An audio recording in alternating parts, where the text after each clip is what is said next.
Your mind was not designed to run without interruption, yet that is exactly how most people live. You lie down at night hoping for rest, but inside, the machinery keeps operating, analyzing, replaying, predicting, simulating.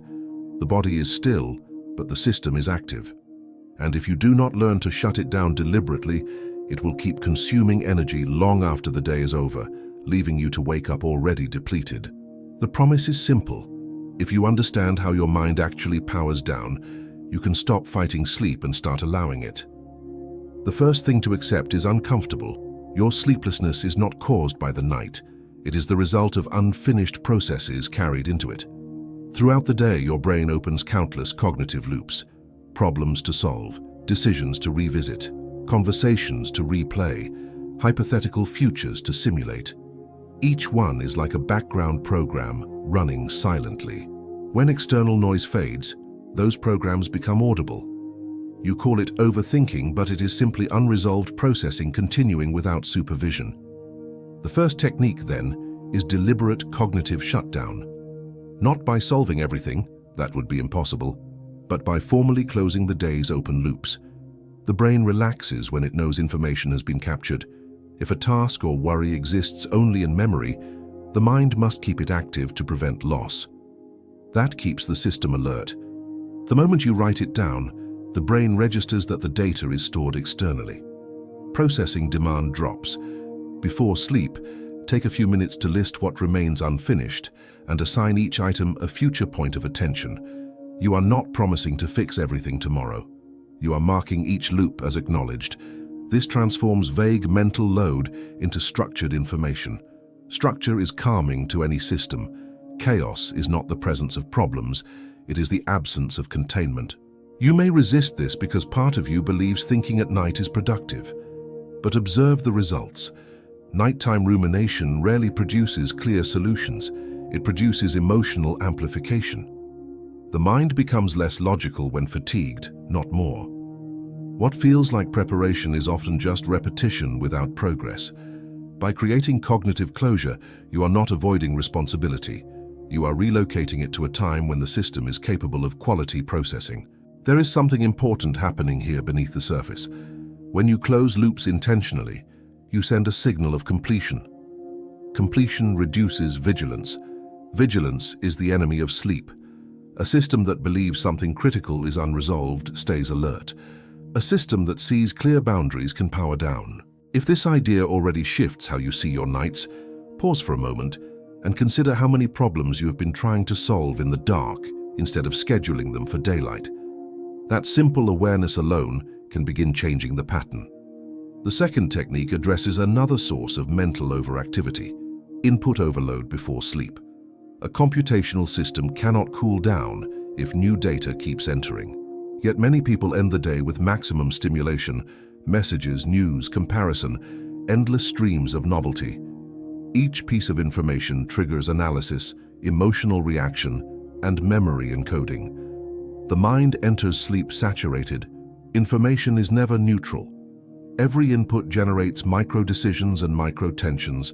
The nervous system does not instantly classify content as important or irrelevant. It processes first. When stimulation continues until the final minutes before bed, there is no deceleration phase. It is like asking a processor at full load to enter low power mode instantly. Creating an input boundary before sleep is therefore not about discipline for its own sake. It is about thermal regulation of the mind. Even 20 minutes without new information changes the internal state. During this period, avoid problem-solving, emotional conversations, and rapid digital stimulation. Choose predictable low-demand activity. Predictability signals safety. Safety allows shutdown. Many people claim they relax with their phone. What they often do is distract themselves. Distraction occupies attention but does not reduce activation. Relaxation lowers internal load. You can detect the difference by observing your body. Distraction maintains subtle tension. Genuine relaxation slows breath and softens muscles.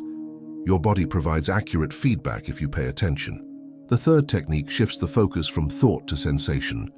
The mind accelerates when it roams abstract territory: memory, anticipation, evaluation.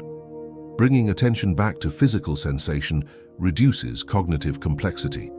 This is not mystical, it is attentional engineering. When you lie down, direct attention to stable sensory signals, the weight of your body, the rhythm of breathing, the contact between skin and fabric. You are not trying to eliminate thoughts. You are choosing a simpler processing target. Sensory data is repetitive and low-branching. Abstract thinking is expansive and self-propagating. By anchoring to sensation, you guide the system toward lower activity. At first, the mind will wander.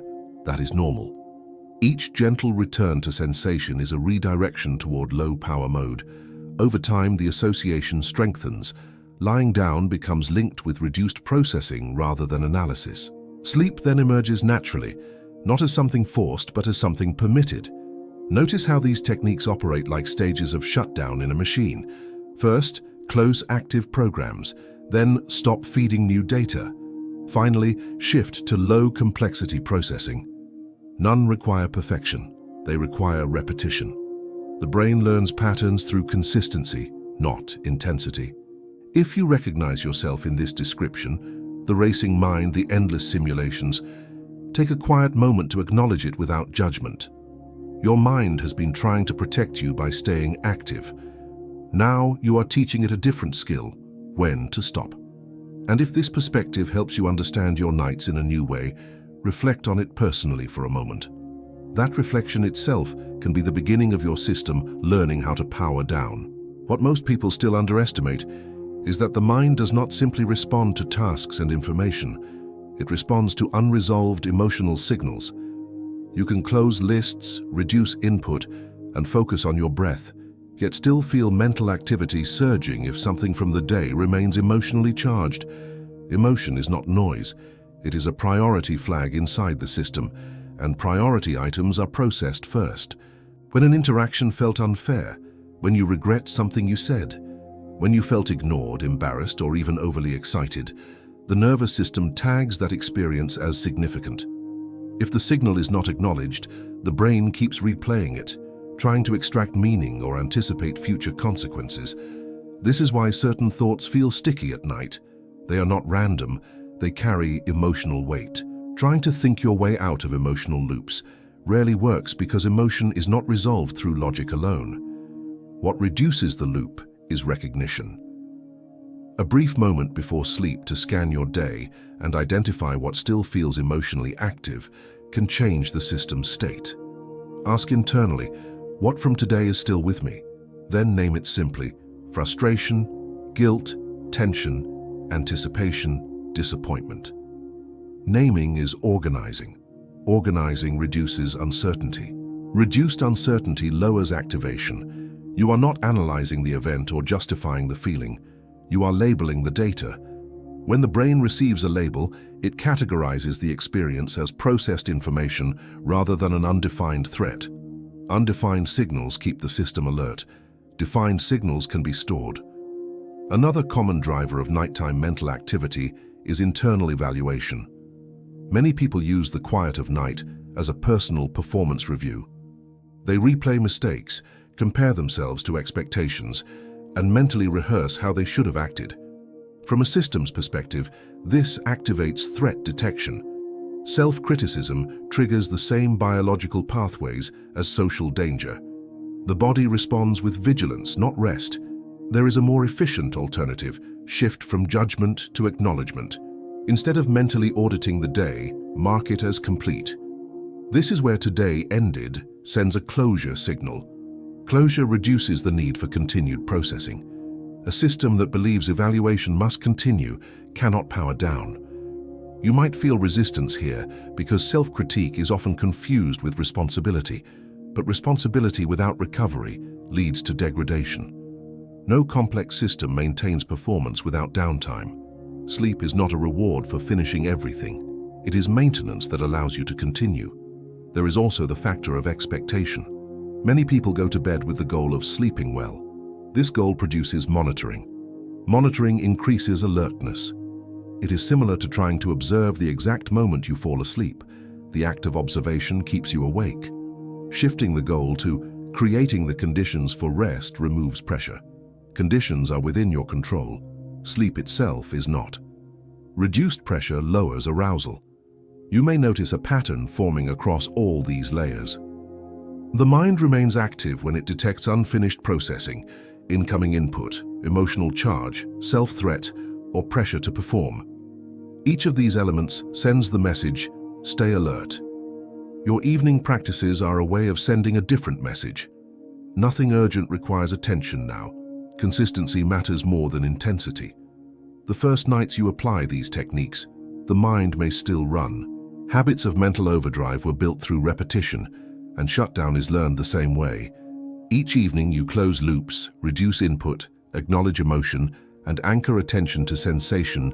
You strengthen a new association with bedtime. This is when processing slows. Another subtle but powerful dimension involves larger, identity-level concerns. When external distractions fade, deeper questions sometimes surface. Am I moving in the right direction? Am I enough? These are not daily problems, they are life-scale variables.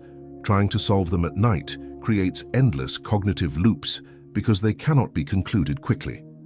The solution is not to answer these questions in bed, but to schedule time for them. Converting an undefined existential concern into a planned reflection period places a boundary around it. Boundaries calm the system. Your mind does not need to solve everything immediately. It needs to know there is a time allocated. The body also plays a direct role in mental shutdown. Subtle muscular tension feeds back into the brain as a signal of vigilance. Relaxation is not only psychological, it is mechanical information. A slow exhale longer than the inhale, releasing the jaw, softening the shoulders. These small adjustments shift the nervous system toward parasympathetic dominance.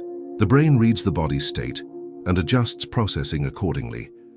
When you put all these elements together, you begin to see that mental quiet is not the absence of thought, but the presence of safety, closure, and predictability. You are not forcing the mind into silence.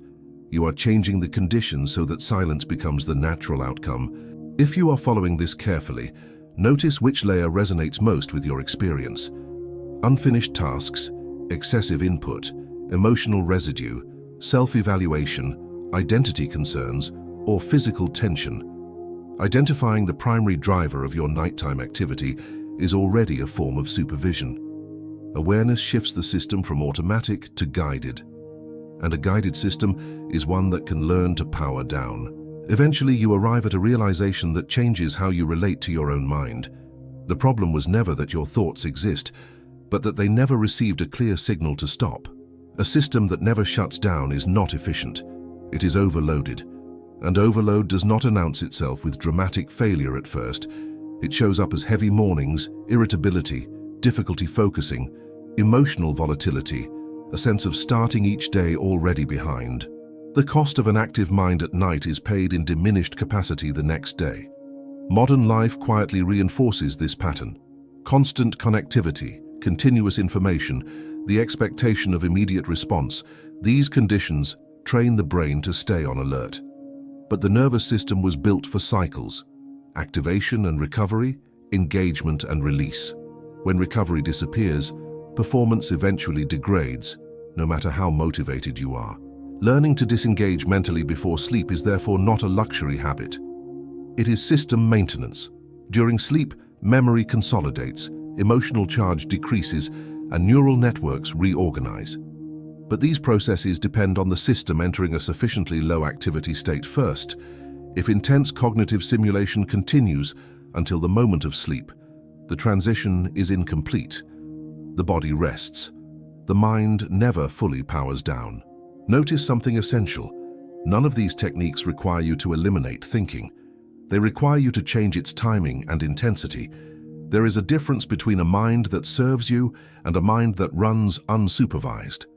Supervision does not mean controlling every thought. It means shaping conditions so that thought becomes quieter when quiet is needed. Each step you practice, closing loops on paper, reducing input, acknowledging emotion, releasing self-judgment, scheduling larger concerns for another time, returning attention to physical sensation, sends a repeated signal: I am safe enough to stop. Safety is the master variable. Without perceived safety, the mind stays active. With it, slowing down becomes possible. Many people search for a dramatic method that will instantly silence mental noise. That expectation keeps the system in problem-solving mode. What actually works is cumulative signaling. Small, consistent cues of closure and predictability build trust inside the nervous system. Trust reduces vigilance. Reduced vigilance allows sleep to emerge naturally. You may begin to observe a subtle but meaningful shift. Thoughts still appear, but they carry less urgency. They pass without pulling you into long simulations. This is not because your life suddenly has fewer problems. It is because your brain has learned that nighttime is not the moment to engage them. Bedtime is no longer coded as decision hour. When this shift occurs, mornings change. Not dramatically at first, but perceptibly. There is less residual mental backlog. You start the day with more available cognitive bandwidth. That extra capacity often shows up as patience, clearer judgment, and the ability to sustain focus longer without fatigue. The benefit of mental shutdown appears in daytime performance. There will be periods when stress reactivates old patterns. This does not mean failure. Under load, systems revert to familiar states. Returning to these shutdown signals re-establishes the pattern. Consistency, not perfection, drives adaptation. Perhaps the most important change is conceptual. You stop seeing nighttime mental activity as proof of dedication or intelligence. You recognize it as a system that never received permission to stop. You are now learning to give that permission deliberately.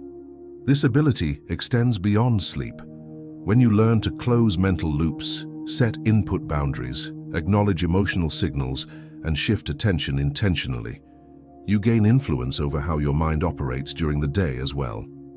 Focus improves, reactivity decreases, decisions become less clouded by accumulated fatigue.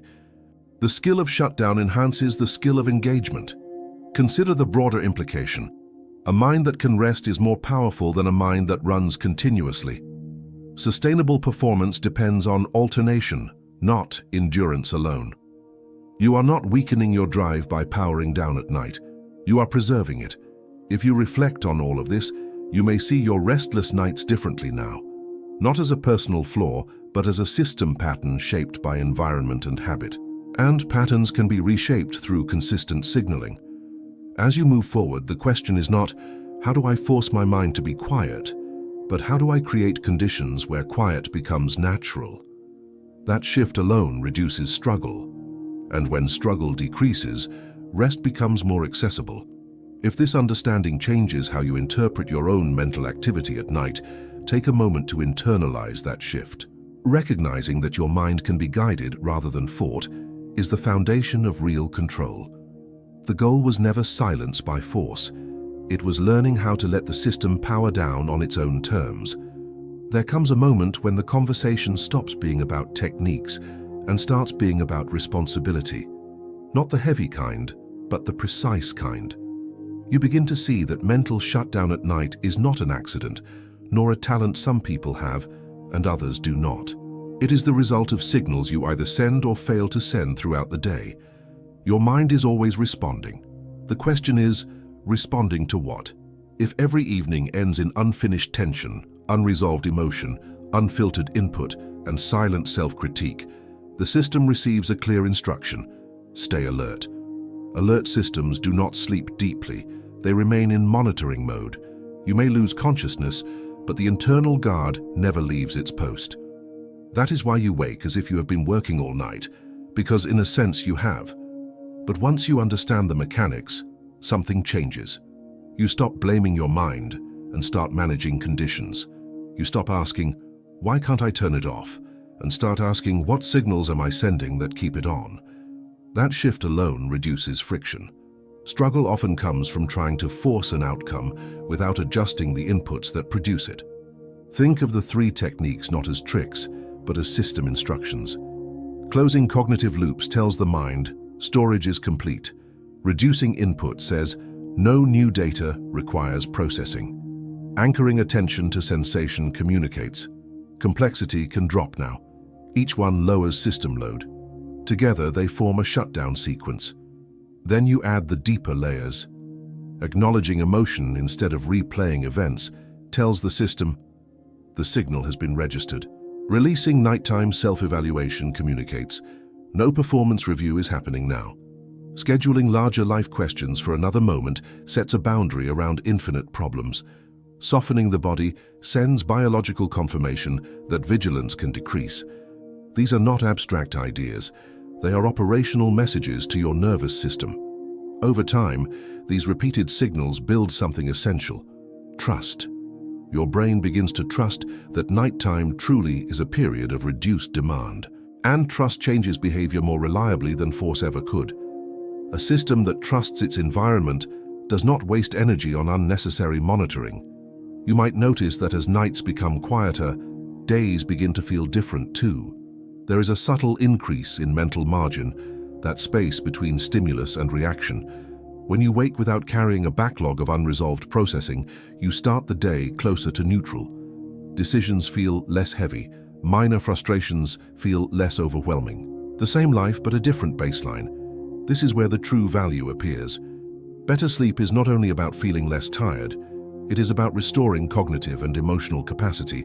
A rested mind has more flexibility, more patience, more clarity. It can choose responses instead of defaulting to reactivity. Mental shutdown at night is the foundation of mental freedom during the day. You may still have nights when the mind speeds up. That is part of being human. Stressful periods increase processing demand. But now you possess a framework. Instead of feeling trapped, you can ask, which layer is active tonight? Unclosed tasks, too much input, emotional residue, self-critique, larger life uncertainty, physical tension? Identifying the active variable is already a step toward guiding the system. Notice how different this feels from fighting your thoughts. You are not trying to silence intelligence. You are regulating timing. Thinking has its place. So does stopping. Mastery is not constant activity. It is the ability to shift states intentionally. And perhaps the most important outcome is internal authority. When you learn to power down your mind at night, you prove to yourself that your mental state is not purely random. It is influenced by structure, boundaries, and repeated signals. That realization carries into everything else.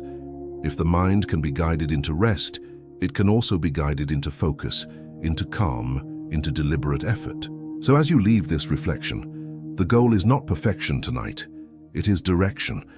One clear closure, one boundary on input, one moment of returning attention to your body. Small, repeatable actions that tell your system it is safe to slow down. And if this way of understanding your restless mind brings a sense of clarity, hold on to that. Sometimes the first real shutdown is not of thoughts, but of the belief that you are powerless against them. When that belief quiets, everything else becomes easier to quiet as well.